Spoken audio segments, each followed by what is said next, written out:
மிகவும் எதிர்பார்க்கப்பட்ட துபாய் நாள் இன்னைக்கு தான். வாழ்க்கையில் வாட்டி பாலைவனத்துக்கு போக போகிறேன். அங்கே அடி எடுத்து வைக்க முன்னாடி அரபி போனால் தான் உள்ளே போவேன். மண்டமேல அதெல்லாம் கேட்டுட்டு அல்லமத்தி ஹபீபுல் மாதிரி அழகாக ஆடிக்கிட்டு இருந்தேன். அப்புறம் டெசர்ட்டுக்குள்ளே நுழைஞ்சதான். நார்த்து ஈஸ்ட்டு வெஸ்ட்டு சவுத்து நாலா பக்கமும் இப்படி போயிட்டு வந்துட்டு இருந்தேன். இப்போ நாங்கள் வண்டி ஓட்டிட்டோம். இந்த இடத்துல நீங்கள் தான் வண்டி ஓட்ட போகிறீங்க அப்படின்னு கொடுத்தது தான். வரட்டாமாமே டுர்ரு நான் பாட்டுக்கு போவோமா ஊர்கோளம் மாதிரி ஓட்டிக்கிட்டே தான் இருந்தேன். ஆனால் அந்த இடம் சன்செட்டுன்னு பார்க்க சுற்றி எவ்வளோ அழகாக இருக்கும். ஆனால் 2 ஸ்டெப்பு நடக்கக்குள்ள லங்ஸு நுரையீரலெல்லாம் அப்படியே எரிய ஆரம்பிச்சிட்டேன். அப்புறம் அங்கேருந்து துபாய் வந்ததுலேருந்து ஒட்டகப்பால் தான் குடிக்க முடியல.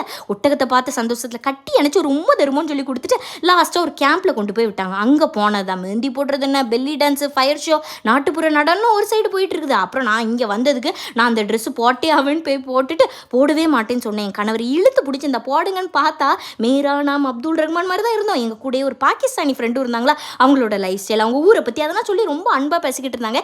இன்னொரு கண்ட்ரியோட சாப்பாடு, அவங்களோட வாழ்க்கை முறை அதெல்லாம் நம்ம ட்ரை பண்ணி பார்க்கும்போது உண்மையாகவே நல்லா இருக்குது.